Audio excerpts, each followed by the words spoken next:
तो कैसे हो दोस्तों, आप सभी को राम राम और स्वागत करता हूं मैं एक और नए लेटेस्ट इंटरेस्टिंग वीडियो में क्रिप्टो वर्ल्ड से रिलेटेड, इंटरलिंक से रिलेटेड, पाई नेटवर्क से रिलेटेड। दोस्तों आपको मैं इस वीडियो में एक्सप्लेन करने वाला हूं। कल मेरे से काफ़ी लोगों ने वीडियो में पूछा भी कि आप जो है बर्निंग के ऊपर बताओ, हमारे कॉइन बर्न हो गए हैं इंटरलिंक के, तो ये क्यों हो रहा है और इसका क्या बेनिफिट है, क्या ये इंटरलिंक जानबूझ के कर रहा है, क्या इंटरलिंक लोगों के कॉइन्स मार रहा है। तो इन सब चीज़ों के बारे में आप लोगों को जवाब देने वाला हूं और साथ में हम देखने वाले हैं कि पाई नेटवर्क अभी बुलिश ट्रेंड फॉलो कर रहा है, तो ये कितने पर जाकर के रुकेगा और इसके साथ में जो है क्या अपडेट आने वाली है। और आप में से जितने लोगों ने अभी तक इंटरलिंक ज्वाइन नहीं किया है, मैंने लिंक डिस्क्रिप्शन में दे दिया है, आप लोग जाकर के इंटरलिंक ज्वाइन कर लेना। मैंने अपना कोड भी दे रखा है, आप उस कोड को डाल करके इंटरलिंक में ज्वाइन हो गए और ज्वाइन करके आप माइनिंग करना स्टार्ट करो, क्योंकि अभी तक का यहाँ पर सबसे ज़्यादा एक्टिव प्रोजेक्ट यही निकल के आ रहा है रिसेंट के दिनों में। तो आप लोग इस वीडियो को लास्ट तक जरूर देखना। अब सबसे पहले तो मैं स्क्रीन रिकॉर्डिंग ऑन कर लेता हूँ। इसी बीच आप लोग मेरे चैनल को अगर अभी तक सब्सक्राइब करके नहीं बैठे हो तो सब्सक्राइब कर लेना। आप लोगों को ऐसे ही इंटरेस्टिंग वीडियोज़ लेके दिखाता रहता हूँ और बताता रहता हूँ। तो चलिए दोस्तों, अब यहाँ पर मैं आ गया हूँ अपने स्क्रीन के ऊपर और आप देख सकते हो कि पाई का प्राइस जो है 0.37 0.36 और इस प्रकार से जो है ये चला गया है। अभी तो ये 0.38 के करीब में था, लेकिन अब जो है यहाँ पर 1% का डाउन है अगर आप देखो तो। और इसका कारण क्या है? इसका कारण सिर्फ और सिर्फ मैं आपको बताऊं तो पाई के ऊपर थोड़ा सा ट्रस्ट बढ़ रहा है लोगों का और प्रोटोकॉल वर्जन जो है यह अपग्रेड आने वाला है। ये जो है यहाँ पर एक छोटा सा कारण निकल के आ सकता है। यहाँ पर कम्युनिटी सेंटीमेंट देखोगे तो ओवर 4.2 मिलियन वोट्स है, 88% जो है बुलिश इसको जो है कर रहे हैं यहाँ पर। और अगर ये इस प्राइस को 1 या 2 दिन होल्ड कर लेता है, कहा तो ये जा रहा है कि कल प्रोटोकॉल वर्जन 23 रिलीज हो जाएगा, अगर ये 1 या 2 दिन इस प्राइस को होल्ड कर लेता है 0.3736 को, तो ये वर्जन अपग्रेड होने के बाद 0.4 को क्रॉस भी कर सकता है और यहाँ पर एक बुलिश मोड भी आ सकता है, इवन 0.5 को भी क्रॉस कर सकता है। बट देखते हैं कि ये किस प्रकार से यहाँ पर इंगेजमेंट बढ़ाते हैं और किस प्रकार से ये जो है अपडेट देते हैं। अक्टूबर में इनका आपको पता ही है कि एक टोकन 2049 करके इवेंट आने वाला है, वहाँ पे चेंग डियाओफेन जो है वो बोलने वाली है। तो ये भी एक अच्छा संकेत है कि यहाँ पर अगर ये कुछ अच्छा अनाउंस कर देते हैं तो पाई बुलिश मोड में जा सकता है। और इस इवेंट को लेके आपको पता है कि मैं आपको न्यूज़ देता ही रहता हूँ, तो आप बिल्कुल भी चिंता ना करो। इस इवेंट में जो भी अपडेट आने वाले हैं या जो भी आ सकता है वो आपको मैं अपने वीडियोस की मदद से बताता रहूँगा। आप लोग मेरे को कमेंट बॉक्स में बता देना कि आप अगर पाई होल्ड करके बैठे हो तो कितने पाई अभी तक होल्ड करके बैठे हो और आप इसको कब सेल करने की सोच रहे हो या कितनी दिन तक आप इसको होल्ड करने वाले हो दोस्तों। और यहाँ पर पाई का डॉकर नोड जो है वो 1 बिलियन प्लस डाउनलोड्स दिखा रहा है और यहाँ पर ये तो बड़ी बात है। तो यहाँ पर देख लो पाई का डॉकर नोड जो है 1 पॉइंट, और ये अलग अलग सोर्सेज के द्वारा यहाँ पर जो है कोट किया जा रहा है, तो ये भी एक लेटेस्ट इन्फॉर्मेशन हो सकता है। अब मैं आ जाता हूँ दोस्तों इंटरलिंक के ऊपर, और इंटरलिंक के ऊपर अगर मैं आपको दिखाने की कोशिश करूँ तो इंटरलिंक का प्लेटफॉर्म अपने आप में बहुत ज़्यादा इंगेजिंग है और यहाँ पर जो है यह लगातार कम्युनिटी को इंगेज रखते हैं। आप लोग यहाँ पर देख सकते हो, ये देखो, do you know that Indonesia used to dominate both number of users and active users few months ago, now we have another country leading the board. और यहाँ पर बोल रहे हैं कि इंडोनेशिया जो है इंटरलिंक के सबसे ज़्यादा यूजर्स के साथ में था और अब ये जो है यहाँ पर कोई और कंट्री आ चुका है। तो हमें लग रहा है कि इंडिया ही आया होगा, क्योंकि इंडिया के लोग जो है भर भर के इन प्रोजेक्टों को ज्वाइन करते हैं, तो मेरे हिसाब से इंडिया आया होगा। और यहाँ पर इन्होंने अपने सीईओ के बारे में बताया। लेकिन अब बात आती है कि आप में से कल बहुत सारे लोगों ने रिपोर्ट किया कि यहाँ पर टोकन बर्न हुए हैं। तो यस, टोकन बर्न हुए हैं और ये इंटरलिंक ने पहले ही अनाउंस कर दिया था यहाँ पर कि भाई टोकन बर्न होने वाले हैं और टोकन बर्न होके रहेंगे।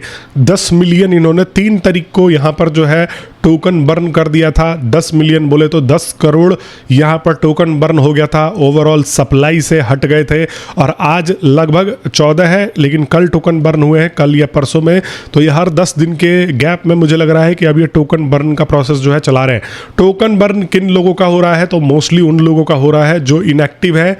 और अगर आप इनएक्टिव नहीं हो और आपके फिर भी टोकन बर्न हो रहे हैं, तो इसका मतलब ये हो रहा है कि यहाँ पर जो आपके रेफरल्स थे अब वो वो इनएक्टिव हो गए हैं उनके भी यहाँ पर कुछ जो है आपके अमाउंट में से पैसे काटे जा रहे हैं। और इंटरलिंक से थोड़ा सा और क्लियरिफिकेशन आना जरूरी है या आना चाहिए, ताकि लोगों में ट्रांसपेरेंसी बनी रहे कि भाई अगर रिसेंटली में टोकन बर्न हुए हैं तो किस किस के किस हिसाब से टोकन बर्न किए गए हैं। लेकिन क्योंकि यहाँ पर बहुत सारे लोग, मेरे को ये भी पता लग रहा है कि कह रहे हैं कि भाई इंटरलिंक वालों ने झूठा काट लिया, इंटरलिंक वाले जानबूझ के टोकन जो है रिड्यूस कर रहे हैं, ये कर रहे हैं, वो कर रहे हैं। तो ये जो टोकन बर्न है ना, ये सिर्फ डाटा से नहीं हटाया जा रहा, इनको ओवरऑल सप्लाई से हटाया जा रहा है।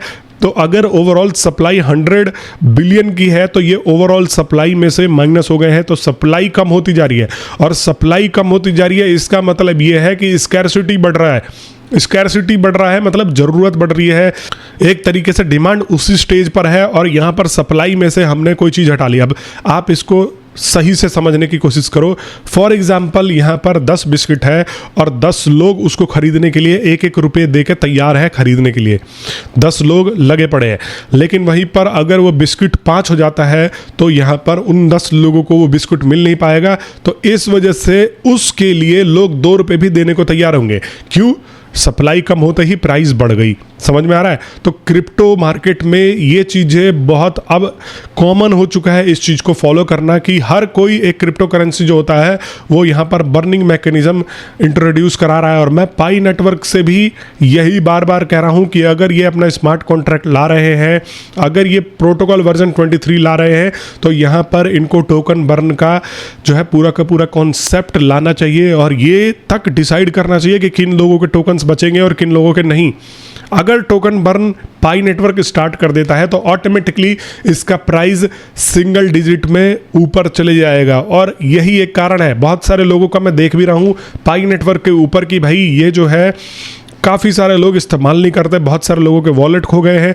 तो अब ये टोकन बर्न का प्रोसेस होता कैसे है? टोकन बर्न का मतलब ये होता है कि देखो, इन सारे के सारे जो लोग डीएक्टिव है, ये जो लोग प्लेटफॉर्म पे एक्टिव नहीं है, उन लोगों का टोकन जो है एक डेड वॉलेट में डाल करके हमेशा के लिए सप्लाई से हटा दिया जाता है। पता ही है कि ये at the end of the day price बढ़ाता है। तो इंटरलिंक जो है हमारा ये बर्निंग मैकेनिज्म पहले से लेके चल रहा है और इस चीज़ को मैं अप्रिशिएट करता हूँ।